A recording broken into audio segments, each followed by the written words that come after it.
Hey, this is StarCraft 2 History, the final episode, or probably the final episode.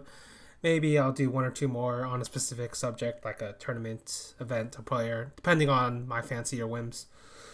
But for now, this should be the end of it. And like I said at the beginning, this was always going to end around the end of 2015, and there was a specific reason for that, and that's specific reason is life or the reaction to life after the entire match fixing thing, because basically Blizzard is trying to erase him from StarCraft 2 history, much like they're trying to erase Diva's past as a StarCraft 2 player or something weird like that.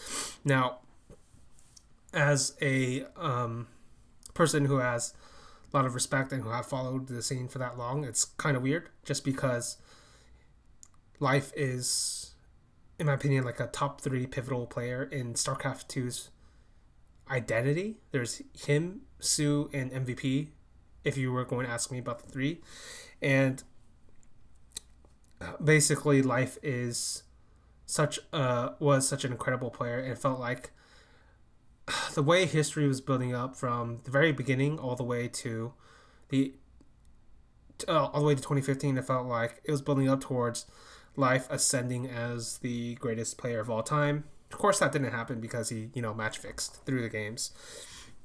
But he's still an incredibly important player, and to basically erase him from history was disrespecting the legacy of what history is supposed to be, in my opinion.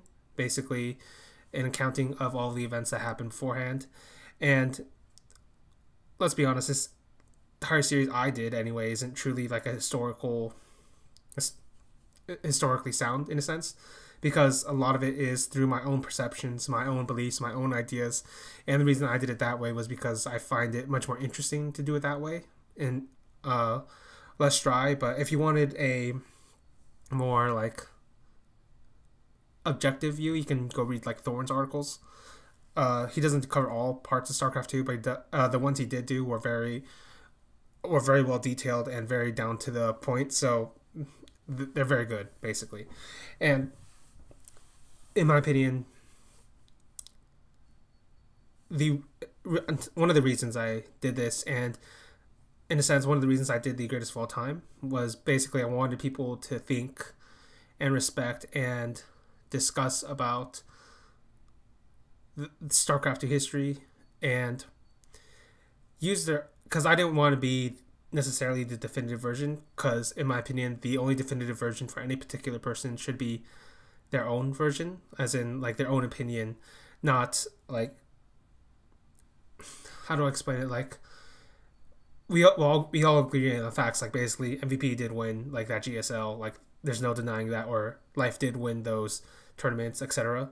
But we all have different opinions about how they what was the major factors as to how they did it, or why they did it, or how this affected other players, or how this changed the meta, how all of these things played into each different part, each different facet. And that to me has always been the most interesting part of the discussion. It wasn't the ranking of the players, it wasn't who I think was the best or why I'm right or anything like that. Is always, how do you think, how do you explain it, how do you consistently hold your criteria, how do you prioritize, how do you measure these different factors and aspects of a very complicated scene with so many different players, so many different metas, patches, lands. So that's always been the goal, was to not give you a definitive version, but to give you my definitive version. And there are, even though I've covered decent amount, I think, of StarCraft 2 history from the beginning all the way to the end of 2015, there was still more I could have covered, but I didn't want to overbloat it. I feel like I was getting to that point at points. I'm not exactly sure, but there's always going to be like more small things I could have explained. I could have explained like Supernova's domino game. I could have explained like that weird sort of rivalry that Shine and Fantasy had for a little bit, or how Shine went on to be like an observer and still do pretty decent overall, or like Taja's brother, like he just shows up randomly at the end of 2014 as like motivation for Taja to try hard. But there's a bunch of miniature episodes. I didn't go into that deeply because I didn't think they were that interesting, or they didn't really have enough like points to them to basically last that long. But uh, I thought here was a good amount, and hopefully you guys enjoyed it, and hopefully you come to realize that even though this is the way I view StarCraft 2 history, it's not the only way to view StarCraft 2 history.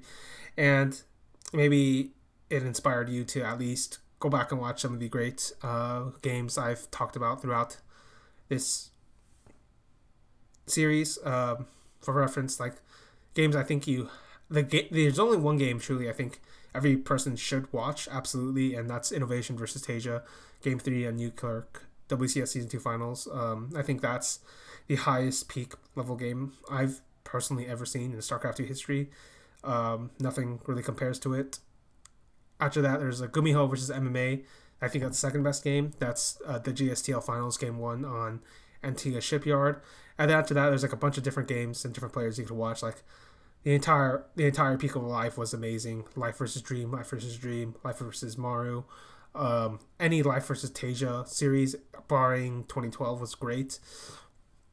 MVP versus Innovation WCS Season 1 Finals on game like on the comeback game. Like there's only one of them, so that was absolutely amazing. I think it's like Game 3 or Game 4, I forget which exactly it was. MVP versus Squirtle. Obviously, I explained that very well, but you have to see it to believe it, I suppose. And then for like, this is one I never talked about. A very funny game is Revival versus Beal, and that's probably the funniest fucking game I have seen in my life in StarCraft 2. It's WCS NA 2014 Group C. Game 3. So if you just want to watch a game that'll make you laugh, that's definitely the game to watch. And I think that about does it. Not really sure what else to say. Hopefully you guys enjoyed it, and see you later.